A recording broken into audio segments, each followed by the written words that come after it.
Have you ever felt completely lost after a breakup? Like a part of you is missing, and you just can't imagine life without that person. We often call this feeling being addicted to them. We replay every memory, stalk their social media, and desperately wish for things to go back to how they were. But what if I told you that you might not be addicted to the person at all? What if you're actually addicted to the version of yourself that existed only when you were with them? This is a subtle but powerful shift in perspective. And today, we're going to explore what it means and how understanding it can set you free. Let's start by thinking about what happens when we fall for someone. It's not just about them. Our entire world shifts. When we're with them, we might feel more confident, more adventurous, more funny, or more seen than ever before. This person brings out a side of us that we love, a side that maybe we didn't even know existed. They become a mirror, reflecting back the best version of ourselves. We associate all these wonderful feelings, the laughter, the security, the excitement directly with them. So when they're gone, it feels like that amazing version of ourselves is gone too. That's the real source of the pain. It's not just losing them. It's losing the you that you were with them. This concept is rooted in what psychologists call self-expansion theory. The idea is that in relationships, we integrate parts of our partner's identity, skills, and perspectives into our own. You might pick up their love for hiking, start listening to their favorite music, or adopt their optimistic outlook on life. Your sense of self literally expands. This is a beautiful part of human connection. But the flip side is that when the relationship ends, it feels like your own identity shrinks. You're left with this void, this space that was once filled by their influence, and the expanded version of you. The addiction is the desperate craving to get that feeling of a larger, more vibrant self back. Think about it this way. Maybe with your ex, you were the cool, spontaneous couple.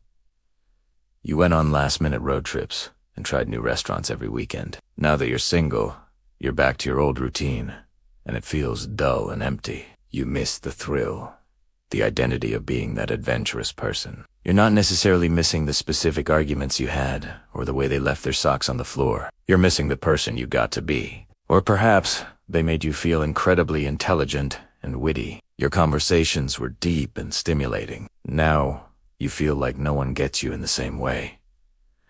And you miss feeling so intellectually alive. The addiction isn't to their personality. It's to the feeling of being your smartest self. So, how does this attachment form so strongly? It's all about brain chemistry. When we are in the thrilling stages of a new romance, our brain is flooded with dopamine, the same neurotransmitter involved in addiction to substances. It's the feel-good chemical. We get a hit of dopamine when we're with our partner, and our brain learns to associate them with this incredible reward. The version of ourselves with them is tied to this dopamine rush. When they leave, we go into withdrawal. We crave that chemical high, that feeling of euphoria and completeness. The brain doesn't easily distinguish between a person and a substance. It just knows the source of the reward is gone, and it screams at you to get it back. This explains why we tend to idealize the past after a breakup. We create a highlight reel of the relationship, conveniently editing out all the bad parts. We remember the perfect dates, the inside jokes, and the way they looked at us. We forget the disagreements, the moments of doubt, and the reasons it didn't work out. This selective memory is our brain's attempt to justify the craving. It's telling you, see how amazing it was? You need that back. But what you're really romanticizing is the feeling of being that idealized version of yourself in those perfect moments. You're addicted to a fantasy, a story where you were the happy, fulfilled protagonist. Recognizing this is the first and most crucial step toward healing. It reframes the problem. Instead of thinking, I can't live without them, you can start asking, what parts of myself did I love when I was with them? And how can I bring those parts back on my own? This is where the real work begins. It's about separating your identity from the other person and reclaiming those qualities for yourself. You are not just half of a whole. You are whole, all on your own. The person you were in that relationship is not gone forever. Those qualities, the adventurous spirit, the sense of humor, they are all still inside you.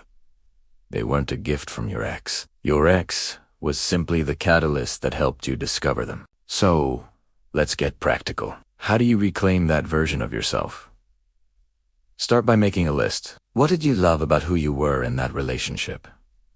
Were you more creative, more physically active, more social? Write it all down.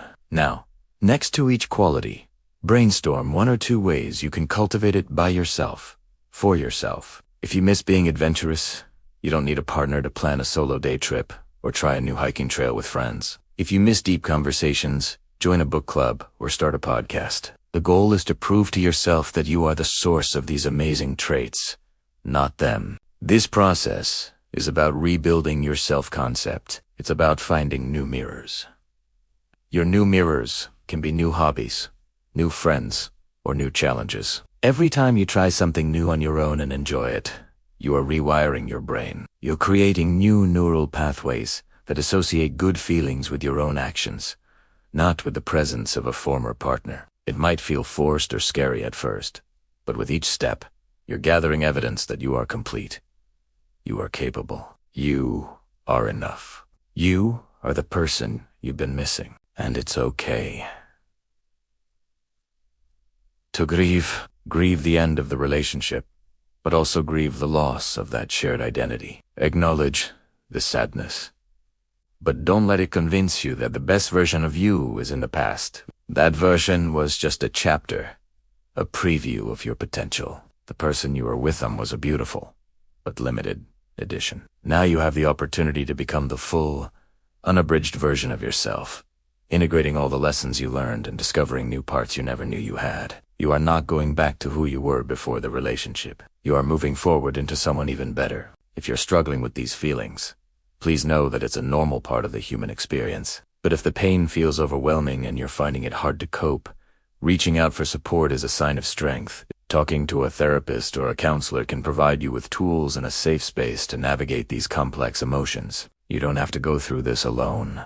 So, the next time you find yourself missing your ex, pause and ask, is it them I miss, or is it the me I was when I was with them? Once you see the difference, you take your power back. You stop being a person in withdrawal and start being an architect, consciously building a life and an identity that makes you feel whole, with or without a partner. You are not addicted to them. You are in search of yourself. And the wonderful truth is, you are right here, waiting to be rediscovered. Thanks for watching. If this resonated with you, let me know in the comments. And for more insights on psychology and self-growth, don't forget to subscribe. See you next time.